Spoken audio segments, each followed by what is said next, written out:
இந்த video skip பண்ணாம பாருங்க. அப்பதான் நான் என்ன விஷயம் சொல்றேன்னு உங்களுக்கு புரிய வரும். Let's start the video with a positive mind. Welcome to the world of Brain Rot Mame. அனைவருக்கும் வணக்கம். நான் உங்கள் Arun Manojkumar and welcome to the world of brain rot மாமே. ஆக்சுவலா இந்த 2026 பொங்கல் கிளாஷ் பார்த்தீங்கன்னா எல்லாருமே சொல்ற ஒரு விஷயம் என்னன்னா, ஜனநாயகமா பராசக்தியா எந்த படம் பொங்கல்ல வசூல் பண்ண போகுது. அதாவது விஜய் அவர்களுடைய கடைசி படம் சொல்லிட்டு இருக்கிற ஜனநாயகமும், சிவகார்த்திகேயன் அவர்களுடைய 25வது படமும் பிளஸ் ஃபர்ஸ்ட் பொங்கல் கிளாஷ்ல வரப்போற பராசக்தி படத்துக்கு தான் போட்டியே அப்படின்னு நம்ம சினிமாட்டிக்கலா யோசிச்சாலும், பொலிட்டிக்கலா பார்த்தீங்க அப்படின்னா சொல்லுவார்ல, 2 கட்சிக்கு தான் போட்டியே, ஒன்று டிவிக்கு இன்னொன்று டிஎம்கே அப்படின்னு சொன்ன மாதிரி பார்த்தீங்க அப்படின்னா விஜய் அவர்களுடைய தரப்பிலிருந்து ஜனநாயகனும் என்ன நம்ம மதிப்பிற்கும் மரியாதைக்குரிய துணை முதல்வர் திரு உதயநிதி அவர்களுடைய துணையோட பார்த்தீங்க அப்படின்னா பராசக்தி திரைப்படமும் வருது. இங்கே நான் மதிப்புக்கும் மரியாதைக்குரியதுக்குன்னு சொல்கிறது காரணம் என்னென்னா, அவருடைய பதவிக்கும் அதுக்கு தான் நம்ம மரியாதை கொடுக்குறோம். ஸோ அதனால் உடனே தம்பி 200 ரூபா வாங்கிட்டியா அப்படின்லாம் சொல்லக்கூடாது. நான் ரெண்டுக்கும் காமன் தான். நான் என்னதான் டிவிகேல உறுப்பினராகவே இருந்தாலும் அரசியல் களம் தேர்தல் களத்துக்கு அப்புறம் தான் நான் டிவிகேல உறுதியான ஒரு உறுப்பினராக இருப்பேன். அது வரைக்கும் நான் ஒரு காமன் பர்சன். ஓகே, சரி, இப்போ வருவோம். பொலிட்டிக்கலாக இருக்கிற விஷயத்தையும் சொல்லிட்டேன். இப்போ ஜனநாயகன் திரைப்படத்தை பற்றி ஃபஸ்ட்டு சொல்லிடுறேன். ஜனநாயகன் 2023 ஆரம்பிச்சிட்டாங்க. என்னடா சொல்கிற, பொய்யா சொல்லாதடா தம்பி, 2024 தான் அஃபிஷியலாக அனௌன்ஸ் பண்ணாங்க. நீ ஏன் இது கதையை விட்றாத அப்படின்னா, விக்ரம் படம் வந்துச்சு. விக்ரம்னா லோகேஷ் கனகராஜ் இயக்கத்தில் கமல் சார் நடிச்சிருந்தார் இல்லைங்களா.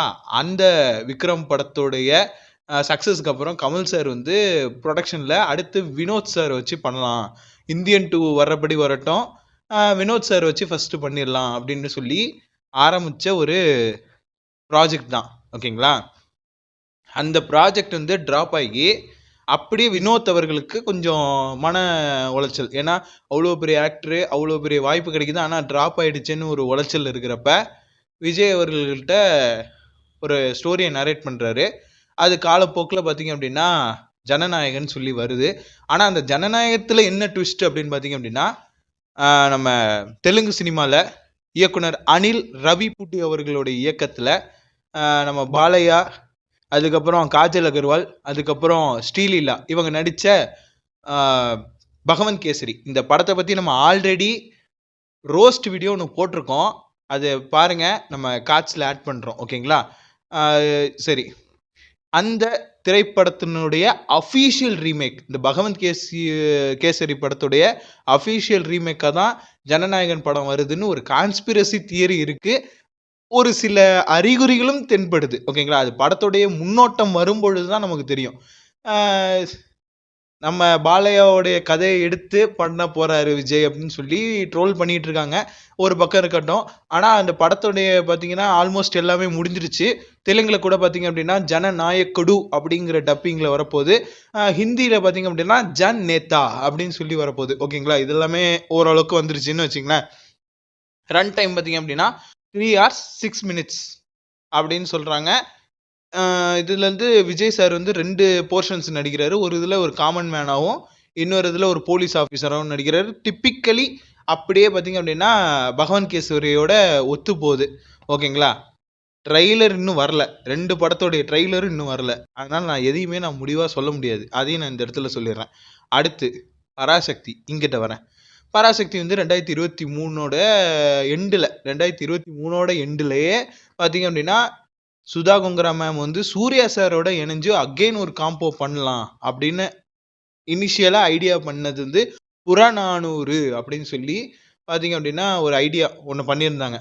அந்த ஐடியா அப்படியே கொண்டு டெவலப் பண்ணி துல்கர் சல்மான், அதுக்கப்புறம் நஸ்ரியா ஃபஹத் ஃபாசில் அவங்க எல்லாமே வரப்போகிறதா சொல்லி எல்லாமே ஆல்மோஸ்ட் எல்லாம் ரெடி ஆகிட்டு இருந்தது. ஒரு சின்ன கதை பிரச்சனைனால ஏதோ ஒரு சம்திங் கடன் பிரச்சனை இல்லை ஏதோ ஒரு சம்திங்கில் பார்த்தீங்க அப்படின்னா அந்த ப்ராஜெக்ட் ட்ராப் அவுட் ஆனது. அந்த புறநானூறுங்கிற டைட்டில் அந்த அந்த கதை ஆன்டி ஹிந்தி இம்போசிஷன். நம்ம முன்னாடியே மும்மொழி கொள்கையை பற்றி நம்ம ஒரு வீடியோ பேசியிருக்கோம், அதுவும் நான் காட்சியில் ஆட் பண்ணுறேன். ஹிந்தி திணிப்பு குறித்தான அந்த டைம்லைனில் நடக்க போகிற ஒரு ஸ்டோரி. ஓகேங்களா, இதை தான் பார்த்தீங்க அப்படின்னா படமாக பராசக்தி அப்படின்னு சொல்லி சிவகார்த்திகேயன் சார், அதர்வா முரளி சார், அதுக்கப்புறம் ரவி மோகன், நம்ம ஜெயம் ரவி இருக்கார் இல்லைங்களா, அவர் ரவி மோகன் சார், வந்து ஸ்ரீலலிதா மேம், இவங்க எல்லாமே நடிக்கிறாங்க. ரவி மோகன் சார் வந்து ஃபார் த ஃபர்ஸ்ட் டைம் வில்லனாக நடிக்கிறாரு. இதில் என்ன வேணா ஜிவி பிரகாஷ் அவர்களுடைய 100th ஃபிலிம் அப்படின்னு சொல்கிறாங்க. ஓகேங்களா, சிவகார்த்திகேயனோட 25வது படமும் ஜிவி பிரகாஷோட 100th ஃபிலிமும் பார்த்தீங்கன்னா பராசக்தி அப்படின்னு சொல்கிறாங்க. இந்த பராசக்தியில் நடந்த இன்னொரு விஷயம் என்னன்னா, இப்போ ரீசெண்டாக ஒரு 2-3 பாட்டு ரிலீஸ் பண்ணியிருந்தாங்க, ஒரு சின்ன டீசர் ஒன்று ரிலீஸ் பண்ணியிருந்தாங்க கைஸ். இதில் என்னன்னா சென்சார் கட்டு ப்ராப்ளமேட்டிக் ஆயிடுச்சு. ஓகேங்களா, டூ மச் ஆஃப் கட்ஸ் வந்துருச்சு அப்படின்னா, ஒரு படத்துக்கு டூ மச் ஆஃப் கட்ஸ் வந்துச்சு அப்படின்னா ஆட்டோமேட்டிக்காக ரிசர்விங் கமிட்டி மூலியமாக தான் இது அப்ரூவல் ஆகும். இந்த படம் வெளியாகணுமா இல்லையா அப்படின்ட்டு. வெளியாகுது, குறைந்த திரையரங்குகளில் இந்த படம் வெளியாகுது. ஓகேங்களா, சரி, அடுத்து அப்படியே வா ஜனநாயகத்துக்கே வரேன். ஜனநாயகத்தில் எந்த பிரச்சனையும் இல்லையா படம்? இல்லை. ஆடியோ லான்ச் என்னன்னா டிசம்பர் 27. அதுக்கு தான் இப்போ முதல் நாளே உங்களுக்கு வீடியோ பண்ணிட்டு இருக்கேன். ஓகேங்களா, நம்ம சப்போர்ட் வந்து ஜனநாயகன் தான். ஏன்னா விஜய் அவர்களுக்கு ஒரு ஃபேர்வெல் மூவி. இதுக்கப்புறம் விஜய் அவர்களை நம்ம தேட்டரில் பார்ப்போமா, திரைப்படங்களில் பார்ப்போமாங்கிறது தெரியாது. பராசக்தி எப்படி இருந்தாலும் டெஃபினட்டாக ஒரு ஷார்ட்டான ஒரு படமாக தான் இருக்கணும். ஏன்னா சுதா கொங்கரா மேமுடைய ப்ரீவியஸ் மூவிஸ்லாம் உங்களுக்கு தெரியும். இறுதி சுற்று, அதுக்கப்புறம் சூரரை போற்று, அப்புறம் பாவக்கதைகள் அப்படிங்கிற ஸ்டோரி, இது ஆந்தாலஜியில் தங்கம் அப்படிங்கிற ஒரு ஸ்டோரி லைன் பண்ணியிருந்தாருங்க. அதுக்கப்புறம் இறுதி சுற்றோட ஹிந்தி, அதுக்கப்புறம் அந்த சர்ஃபிரா, அதுவும் ஹிந்தியில் பண்ணியிருந்தாங்க இல்லைங்களா, அதான் சூரரை போற்று சர்ஃபிரா, அதையும் நம்ம வீடியோ பேசியிருக்கோம், அதையும் நீங்கள் பாருங்கள், காட்சியில் இருக்கும். இதெல்லாமே பார்த்திங்க அப்படின்னா சுதா கொங்கரா மேமுடைய ஃபிலிம் மேக்கிங்னா எப்படி இருக்கும். ஃபஸ்ட்டு ஒரு படம் வந்துச்சு, அது யோகியா துரோகியான்னு எனக்கு தெரியல. அந்த படம் தவிர இப்போ அடுத்த 2 படம் அந்த வந்துச்சு பார்த்தீங்களா, அடுத்தடுத்து வந்தது பார்த்தீங்களா, சூர்யா வச்சு வந்த சூரரை போற்றும், மாதவன் சார் வச்சு வந்த இறுதி சுற்றும் பார்த்தீங்கன்னா பிளாக் பஸ்டர் ஹிட்டு. அதுலேயும் இறுதி சுற்று பார்த்தீங்க அப்படின்னா 1.25 மணி நேரம் ஒரு டெலிவிஷன் ஃபிலிம் தான். அது ஆக்சுவலாக டெலிவிஷன் ஃபீச்சர்டு ஃபிலிம் மாதிரி வர்ற ஒரு படத்துக்கு நிறைய பாசிட்டிவான ரெஸ்பான்ஸ் அண்ட் அவார்ட்ஸ் நிறையா வந்துச்சு. ஓகேங்களா, அது எல்லாமே நான் சொல்லணும்னு இல்லை. ஸோ பராசக்திக்கு ஒரு மினிமம் கேரண்டி இருக்குது. ஏன்னா டூ மச் ஆஃப் கட்ஸ் இருக்குது. ஓகே, ஒரு படத்தோடைய டூ மச் ஆஃப் கட்ஸ் இருக்குனாக்க 2.5 மணி நேரத்துலேருந்து 2 மணி நேரம் ஆகும். அதிகபட்சம் 2 மணி நேரம் தான் அந்த படத்தை வந்து வச்சுருப்பாங்கன்னு வச்சுப்போமே. அப்போ அந்த 2 மணி நேரத்துக்குள்ளே அவங்க சொல்ல வர வேண்டிய விஷயம் எல்லாமே அதில் கவர் பண்ணியிருக்கிற அளவுக்கு பார்த்திங்க அப்படின்னா பராசக்தி திரைப்படம் வந்து தயாராக இருக்கும். அப்படியும் ஓடிடி வாங்கியிருப்பாங்கள்ல, கண்டிப்பாக எக்ஸ்டெண்டட் கட்டு விடுவாங்க. ஓகேங்களா, ஸோ எனக்கு தெரிஞ்சு வசூல் ரீதியாக 2 படமுமே ஆல்மோஸ்ட் ஈக்குவல் தான். ஆனால் அந்த பொங்கல் கிளாஷ் வந்து வசூலை வச்சு தான் தீர்மானிக்குது. எல்லாமே ஓகே தான்.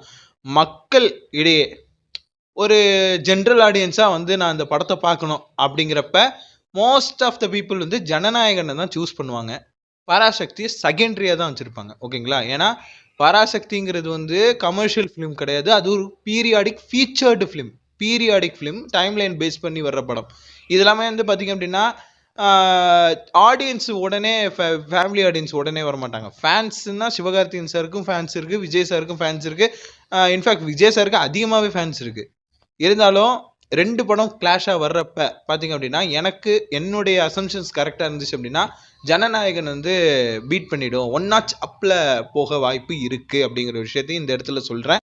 அண்ட் ஜனநாயகனுடைய 2 பாடல்கள், ஆக்சுவலாக 3 பாட்டு ரிலீஸ் ஆகிருக்கு. 3வது பாட்டு என்னங்கிறத கண்டுபிடிங்க, நம்ம அடுத்த வீடியோவில் அதை பற்றி பேசுவோம். ஓகேங்களா, அதே சமயத்தில் இப்போ 3வது 3rd சிங்கிள்னு சொல்லிட்டு விஜய் சார் வந்து என் மகளே அப்படிங்கிற ஒரு பாடல் வந்து வெளியிட போகிறதா ஒரு சின்ன டீசர் இருந்தது. அதுக்கு முன்னாடி தளபதி கச்சேரி, அதுக்கப்புறம் பார்த்திங்க அப்படின்னா ஒரு பேரே வரலாறு, அப்படியே அவன் மண்டைகளே ஓடிக்கிட்டு இருக்கு அந்த பாட்டு, அந்த பீட்டு எல்லாமே. ஸோ ஹைப் ஒன்று இருக்குங்க. ஓகேங்களா, இந்த பராசக்தி படத்துக்காக சின்ன ஒரு ப்ரொமோஷன் மாதிரி ஒரு ஃபங்க்ஷன் ஒன்று நடத்தியிருக்காங்க. ஓகேங்களா, அதில் வந்து இயக்குனர் சுதா கொங்கரா அவர்கள் வந்து பராசக்திங்கிறது தமிழுக்காக நாங்கள் கொடுக்குற ட்ரிபியூட் அப்படிங்கிற மாதிரி ஒன்று சொல்லியிருந்தாங்க. அண்ட் நடிகர் திலகம் சிவாஜி அவர்களுடைய பராசக்தி படத்தை பார்த்துட்டு நான் இன்ஸ்பயர் ஆகியிருக்கேன். எப்படின்னா ஜாதி பேதம் இல்லாமல் சமத்துவமாக இருக்கிறது அப்படிங்கிற மாதிரி அவங்க சொல்லியிருந்தாங்க. ஓகேங்களா, ஜாதி பார்க்கக்கூடாது அப்படிங்கிற ஒரு புரிதல் வந்து எனக்கு அந்த பராசக்தி எனக்கு கொடுத்துச்சு அப்படின்னு சுதா குங்குரா மேம் வந்து சொல்லியிருக்காங்க. என்னோட புரிதலுக்கு ஏற்ற மாதிரி நான் சொல்கிறேன். ஆனால் அவங்க பார்த்தீங்க அப்படின்னா சுதா அப்படிங்கிறது அவங்க பேர், கொங்க்ரா அப்படிங்கிறது வந்து என்னன்னு கொஞ்சம் கமெண்டில் சொல்லிட்டு போங்க. அண்ட் ஹெச் வினோத் அவர்கள் பார்த்திங்க அப்படின்னா சதுரங்க வேட்டையில் ஆரம்பித்தார், அப்புறம் தீரன் அதிகாரம் 1, அப்புறம் நேர்கொண்ட பார்வை, அதுக்கடுத்து வலிமை, அடுத்து துணிவு, இப்போ ஜனநாயகன். இப்படி பார்த்தீங்க அப்படின்னா அவருடைய படங்களுடைய அந்த ஸ்டாண்டர்ட் எந்த அளவுக்கு இருக்கும் அப்படிங்கிறது உங்கள் எல்லாருக்கும் தெரியும். ஸோ இது 2 இயக்குநர்களுக்கான ஒரு சவாலான போட்டியாக கூட இதை நீங்கள் கன்சிடர் பண்ணலாம். ஜென்ரலாகவே ஒரு கமர்ஷியல் ஃபிலிம்களுக்கான, அதுவும் பெரிய பிக் ஸ்டார்ஸோடைய படங்களுக்கு பேசிக் என்னென்னா அப்டேட், ஃபஸ்ட்டு அப்டேட், ரெண்டாவது ஃபர்ஸ்ட் லுக், செகண்ட் லுக், அந்த மாதிரி. ஓகேங்களா, இந்த காம்போ இந்த இது சேர்ந்து ஒரு ஃபர்ஸ்ட் லுக், அந்த இது டைட்டில் ரிவீல், அது ஒன்று. அதுக்கு அடுத்து பார்த்தீங்க அப்படின்னா அந்த படத்துக்கான மெயினே ஹைப்பு வந்து சாங். 2 படத்துலையுமே பார்த்தீங்கன்னா சாங்ஸ்க்கு டீசர் மாதிரி, ஆனால் இவங்க வந்து என்னென்னா டீசர் மாதிரி விட்டு சாங்ஸையும் விட்டுடுறாங்க. பராசக்தி மட்டும் கொஞ்சம் முன்னாடியே வந்து ஒரு டீசர் மாதிரி ஒன்று விட்டுட்டாங்க. ஆல்ரெடி ஒரு டீசர் விட்டுட்டாங்க. டீசரில் விடும்போது தீபாவளி அன்னைக்கு பராசக்தி வருதுன்னு சொன்னாங்க. பட் ஆனால் ஜனநாயகன் பொங்கலில் ரிலீஸ் ஆகுதுங்கிறதுக்காக ஜனநாயகன் படத்தோட கிளாஷ் வைக்கணும் அப்படின்னு சொல்லிட்டு 14ஆம் தேதி வந்தவங்க டக்குன்னு இல்லை நாங்கள் முன்னாடியே நாங்கள் ரிலீஸ் பண்ணிக்கிறோம்னு சொல்லிட்டு 10ஆம் தேதி வந்தது தான் இப்போ அவங்களுக்கு பார்த்தீங்க அப்படின்னா ஒரு எப்படி சொல்கிறது, இது நேரடியாகவே இப்போ 2 படமும் கிளாஷுங்கிற மாதிரி ஆயிடுச்சு. கருப்புன்னு ஒரு படம், நம்ம ஆர்ஜே பாலாஜியோட கருப்பு படம். இது ஒரு கமர்ஷியல் படமாக தான், ஃபேமிலி ஆடியன்ஸ் மட்டுமே பார்க்க போகிற ஒரு கமர்ஷியல் படமாக தான் இருக்கும்னு நினைக்கிறேன். ஏன்னா பொங்கலுக்கு 7 நாள் அப்படியே வரிசை ஒரு வாரம் ஃபுல்லாக பொங்கல்னு இதிலே ஓடிடும்.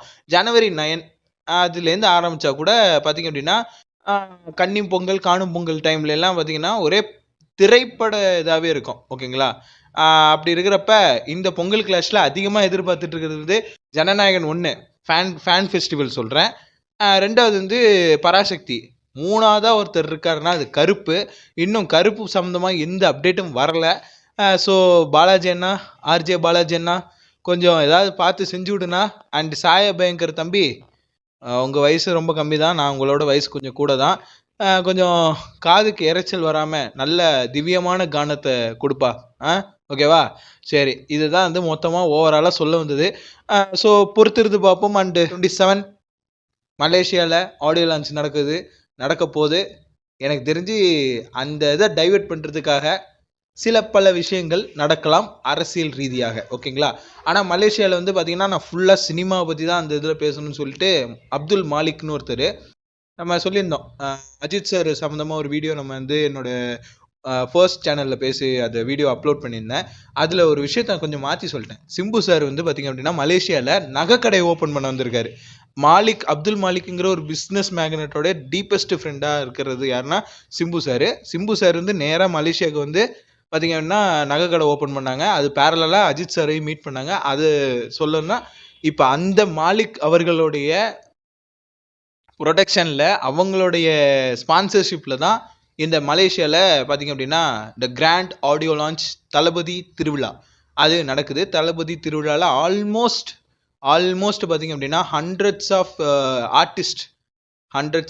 ஆர்டிஸ்ட் வந்து பார்த்திங்கன்னா ஃபுல்லாகவே நமக்கு ரொம்ப பரிச்சயமான சிங்கர்ஸ், டான்சர்ஸ் எல்லாமே பார்த்திங்க அப்படின்னா அங்கே அவங்க பர்ஃபார்மிங் பண்ணுறாங்கன்னா ஏறக்குறைய 10 மணி நேரம் நடக்க போகிறதா தகவல்கள் வெளியாயிருக்கு. ஆனால் ஜான்வரி 27க்கு அப்புறம் தான் என்னென்ன எப்படி இந்த சில ட்விட்டர்லாம் போட ஆரம்பிச்சிருவாங்க. மலேசியாவிலேருந்து சின்னதாக ஒரு நிமிஷம் கட் பண்ணி நம்மளை வேணும்னே வெறுப்பேற்றுறதுக்காண்டி ஒன்று பண்ணுவாங்க. அதெல்லாம் வர்றபடி வரட்டும், நம்ம அதை பார்க்குறபடி பார்த்துட்டு பொறுமையாக ரிவ்யூ பண்ணுவோம். ஸோ நம்ம சேனல் இது வரைக்கும் சப்ஸ்கிரைப் பண்ணாதுங்க, சப்ஸ்கிரைப் பண்ணிடுங்க, பக்கத்தில் இருக்க பெல் பட்டனை கிளிக் பண்ணிவிடுங்க.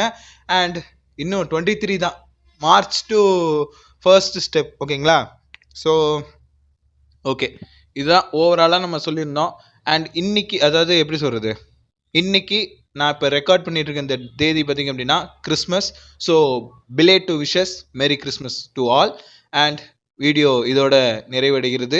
அடுத்த ஒரு வீடியோவில் சந்திக்கும் வரை உங்களிடமிருந்து விடை பெறுவது உங்கள் அருண் மனோஜ்குமார். நன்றி, வணக்கம். அவ்வளோதான் மக்களே. 2026ஓட பொங்கல் கிளாஷ் வின்னர் யாருங்கிறத கமெண்டில் மென்ஷன் பண்ணிட்டு போங்க. See you on the next video, guys.